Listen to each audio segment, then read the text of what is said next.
Terima kasih Anda masih bersama kami di Political Show dan sekarang kita akan bahas di peringatan HUT kemarin selain soal koalisi permanen kita juga dipertontonkan ataupun ditunjukkan kemesraan antara Pak Jokowi dengan Pak Prabowo. Mereka saling puja-puji bahkan Pak Jokowi mendukung Pak Prabowo nanti di pemilu mendatang ya. Kita akan putarkan dulu puja-puji antara Pak Prabowo dengan Pak Jokowi berikut ini. Dukungan rakyat sangat kuat sekali, dukungan politik di parlemen sangat kuat sekali. Sehingga saya boleh menyampaikan Presiden Prabowo ini adalah presiden dengan dukungan terkuat baik dari rakyat maupun dari DPR. Coba cek seluruh presiden yang ada di dunia ini, sekarang ini. Enggak ada yang sekuat Bapak Prabowo Subianto. Pada Partai Gerindra, saya ingatkan kembali, ya, bahwa sekarang benar kita si Indonesia maju semuanya. Dan saya katakan di sini, kita berhasil karena kita didukung oleh Presiden ke-7. Tepuk tangannya kurang semangat. Semangat lagi. Hidup Jokowi.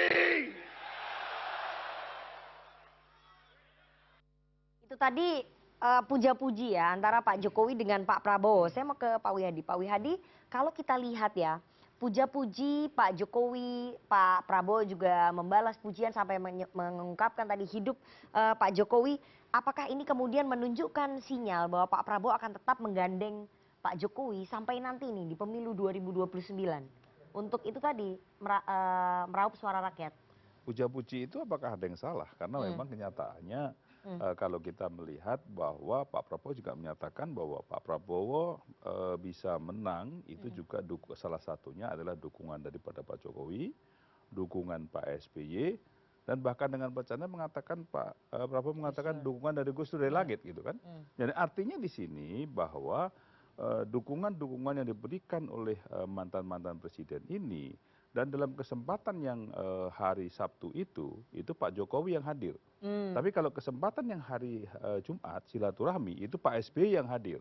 Dan semuanya juga menyatakan bahwa pada saat itu Pak Prabowo mengatakan terima kasih kepada Pak SBY juga yang sudah mendukung. Kepada Pak Jokowi juga demikian yang sudah mendukung. Jadi artinya dukungan-dukungan ini jelas bahwa diberikan kepada Pak Jokowi yang memang sebenarnya adalah mempunyai hubungan antara seorang presiden dan menteri pada saat periode lalu.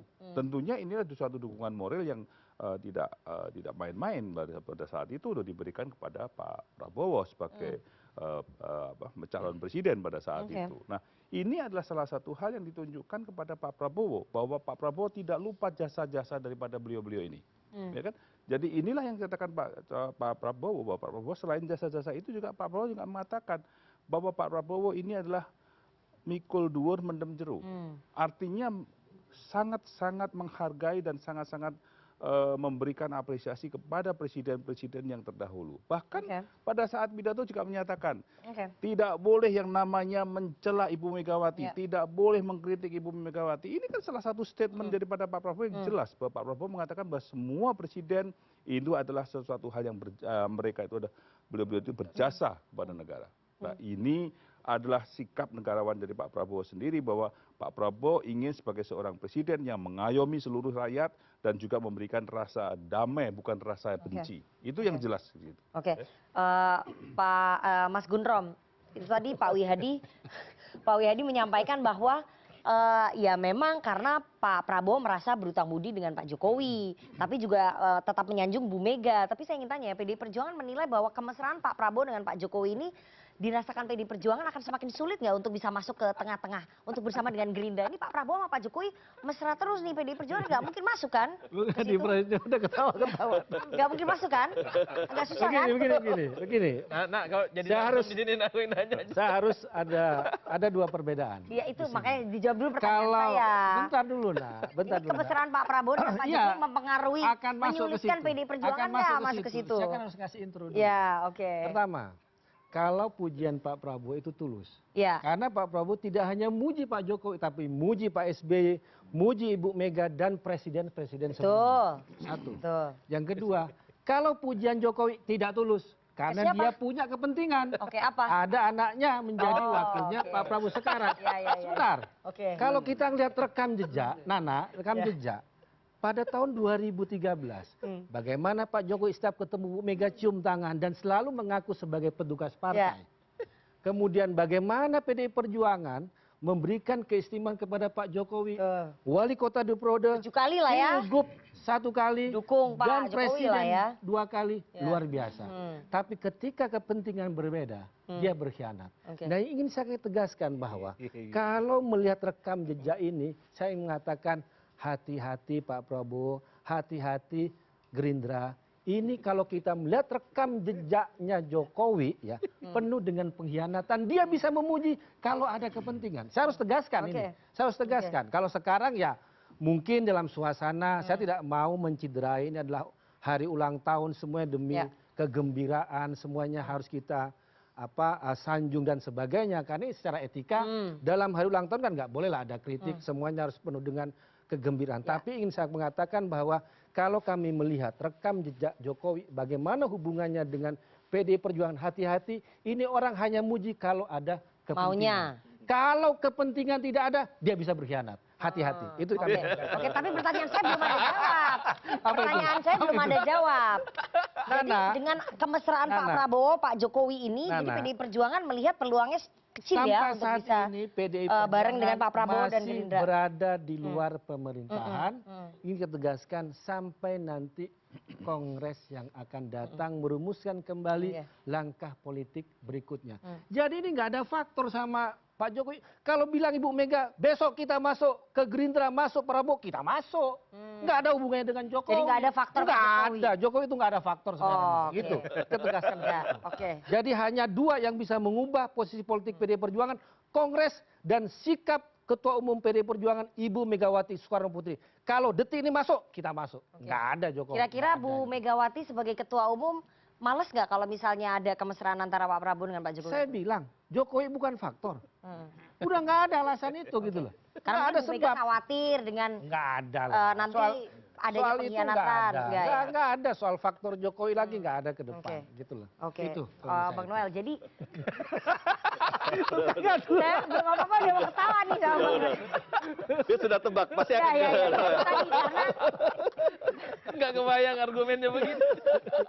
karena memang Pak Jokowi kenapa berbaik-baik dengan Pak Prabowo itu ya ada kepentingannya mengamankan kepentingan putranya itu Mas Gibran supaya tetap bisa bersama kan Pak Prabowo udah dicalonkan jadi capres, jadi ya capresnya tetap anak saya Mas Gibran gitu. Ya kalau berpikirnya terlalu ekstrim seperti itu, ya akhirnya orang juga punya berpikir cara pandang yang lebih ekstrim apa? dari pandangan yang disampaikan Bu Guntur Romli tadi. Tapi kan tetap saya sebagai pendukung Pak Prabowo, etika kebangsaan itu, etika bagaimana menyampaikan puja-puji itu penting. Karena kenapa? Kita tidak mau menjadi ruang yang malah mengeskalasi konflik dan kebencian itu.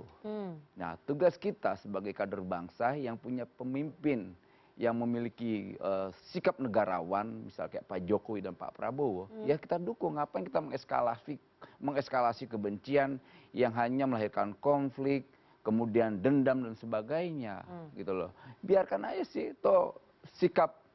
Saya yakin kalaupun Bu Mega hadir, Pak Jokowi juga akan memuji Bu Mega kok. Sampai detik kemarin saya ketemu Pak Jokowi, dia tetap menganggap Bu Mega adalah kakaknya, ibu, bahkan guru politiknya beliau. Tapi PDI Perjuangan nggak merasa gitu tuh, merasa Ya, terhianati. apa ya kalau mereka merasa dihianati ya kan itu sikap mereka gini.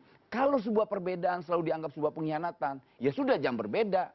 Gitu loh. Ngapain bicara tentang demokrasi? Kalau demokrasi dijadikan sebuah slogan, ya udahlah kalau isinya feodal, feodal aja. Oke. Senang loh. Jadi sebagai relawannya Pak Jokowi dan relawannya Pak Prabowo, Anda Masih gua lagi meyakini nih. bahwa kalau Pak Prabowo maju di 2029, harapannya sama Mas Gibran tetap ya?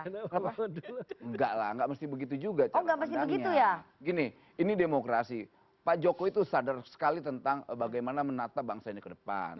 Toh bukan harus Mas Harus Mas Gibran Gibran. aja. Bahkan itu disampaikan oleh Pak Prabowo Presiden. Kalau saya pun tidak berprestasi, ngapain partai nyalonin saya? Gitu. Itu bahasa itu semua Jadi menurut gamblang. relawan Jokowi dan Prabowo mania nggak harus nanti Pak Prabowo sama Mas Gibran ya? Nggak mesti. Oke. Masih banyak ruang-ruang kader-kader bangsa yang lain kok. Bukan berarti saya tidak mendukung yang namanya pasangan Prabowo Gibran. Gitu loh. Saking besar hatinya Pak Prabowo mengakui budi Pak Jokowi memenangkan dia 2024. Tapi dalam pidatonya itu Jokowi mengakui nggak? 2014 tuh tiket capresnya Bu Mega diberikan kepada dia. Ngakui nggak? Nggak ada kan? Itu bedanya Pak Prabowo dengan Pak Jokowi. Jangan disama-samain. Gitulah. Coba silakan Anda Maksud sebagai kami. relawan. Ya gini, ya nggak apa-apa. Ketika itu menjadi sebuah catatan sejarah Guntur Romli dan PDIP, ya nggak apa-apa. Gini, harus dipahamin. Pengkhianatan itu apa? Lalu bagaimana dengan menteri yang ditugaskan, kemudian merampok yang namanya dana bansos? Itu mengkhianati atau tidak? Artinya janganlah gampang sekali menstigmakan seseorang karena dasar perbedaan, kemudian kita mudah sekali membuat stigma pengkhianat. Kok mudah sekali gitu? Nggak, maksudnya mungkin- dalam NU itu harus ada tabayun. Kenapa Oke. sih, Mas? Ya kan maksudnya Gitu mungkin loh. Pak Jokowi itu kader partai, harusnya tegak lurus sama keputusan partai. Ini kadang-kadang masih nguber aja sih, lu bandel banget sih, Ri. Nggak benar, begitu kan ya? Gimana, coba Maksudnya begitu gimana? nggak?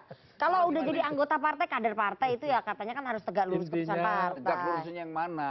Ya keputusan partai kan nggak mendukung calon lain. Gini ya, harus pahamin. PDIP itu punya utang sejarah terhadap Prabowo. Yang membayar utang sejarah itulah Jokowi. Oke. Apa itu? Batu tulis. Itu keliru. Harus kurang kita gamblangin Karena lagi. Jokowi Gitu loh. itulah. Karena Itu utang Jokowi sejarah yang nggak bisa dilupakan dan itu ada 2014, catatannya. Itu yang nggak bisa dilaksanakan janji itu karena Jokowi. Karena Jokowi. Iya Jadi dong. perjuangan nggak ada Yang berkhianat bentuknya ya? Harusnya. Kalau gitu siapa yang berkhianat? Nggak. Kalau bicara kita itu kan. mengkoreksi pengkhianatan ini Nggak, harus tertulis loh. 2014. Itu tertulis, batu tulis itu Kalau tertulis. bukan karena muncul Jokowi, yaitu memang Pak Prabowo atau Kok karena Mega. Jokowi? Berarti yang berkhianat Jadi siapa? Kok jangan rendah dibolak-balik banget gitu loh. mentalitasnya? Jangan dibolak Maksudnya karena integritas Jokowi partai itu ada lebih kuat. pengkhianatan Berarti gini itu. dong. Keliru, Berarti begitu Bung Noel. kuatnya Jokowi di PDIP. Bung Berarti Noel. begitu rendahnya PDIP di mata Jokowi. Gitu dong. Enggak, karena Ya bagaimana? Jokowi itulah yang 2014 Oke. batu tulis itu nggak bisa dilaksanakan. Batu tulis tahun berapa? 2014 dong. 2009. 2014 pelaksanaannya loh, gimana pelaksanaannya? pelaksanaannya? Gimana kita mau diskusi tentang sejarah tapi lupa sejarah udah deh. 2009 itu batu Udahlah, udah tulisnya. ngawur lah itu. Udah Pelaksanaannya tulisnya di mana? 2014. Pengkhianatan itu kenapa? Karena Jokowi. Itu yang harus Jokowi. diluruskan gitu Berarti loh. gini, sehebat gitu Jokowi. Loh, memang Sampai keputusan partai berubah. memang pengkhianatan Jokowi itu Loh, luar yang biasa. pengkhianat itu Kita kembali semua. lagi nih. Begitu rendahnya partai-partai itu organisasi Oke, partai. Bapak-bapak. Loyalisnya Prabowo atau Organisasi. Jokowi? Dua-duanya kan Bos, ketum loyalis relawan. Saya ini Oke. loyalitas tunggal saya ada Nggak bisa. Prabowo. Oke, Bapak-bapak. Nggak bisa Tapi mengabdi Jokowi kepada sebagai dua guru Tuhan, dia. nggak bisa. Oke, Nggak Bapak-bapak, bisa, Bung Noel. kita kembali ya. Ini perjanjian Nggak batu bisa. tulis udah expire. Mengabdi Ya, kepada udah dua Tuhan nggak bisa. Udah expire. Dari mana expirednya? Ya udah Ini expired. catatan sejarah, kok expire? maksudnya kan udah Sejarah tidak expired. pernah yang namanya Jokowi expire. yang mengubah Sejarah tidak pernah Saya mau ke Pak basi. Wihadi ini, saya mau ke Pak Nggak ada Wihadi sejarah itu dulu. basi. Pak Wihadi, Enak aja. jadi main membasikan sejarah. Pak Wihadi, kalau Pak Prabowo nanti maju kan sudah menerima mandat ya, meskipun Pak Prabowo mengatakan bahwa kalau memang saya ini gagal, saya nggak perlu Anda calonkan gitu, saya nggak akan mau maju gitu. Tapi kalau misalnya Pak Prabowo nanti memutuskan untuk maju di 2029, wapresnya udah pasti sama Mas Gibran atau terbuka tokoh lain ya, Pak Wihadi? Itu masih jauh. Dan Pak Prabowo sendiri kan juga mengatakan bahwa ini sebenarnya capres ini kan wacana dari yang ada pada saat kemarin, pada saat kongres ya, bukan kongres ya, Munaslup ya, pada saat Munaslup muncul wacana bahwa Pak Prabowo akan dicalonkan kan sebagai kader kan, mencalonkan kembali Pak Prabowo sebagai 2009. Tapi dalam waktu saat perayaan ulang tahun, Pak Prabowo mengatakan saya siap untuk dicalonkan kembali, tetapi apabila saya tidak bisa menjalankan program-program saya dalam 5 tahun, jangan Dicalonkan. Calonkan lagi. Iya, itu. Nah, konsentrasi Pak Prabowo sekarang ini adalah Menjalankan bagaimana programnya. menjalankan program-program itu mensejahterakan rakyat itu dulu.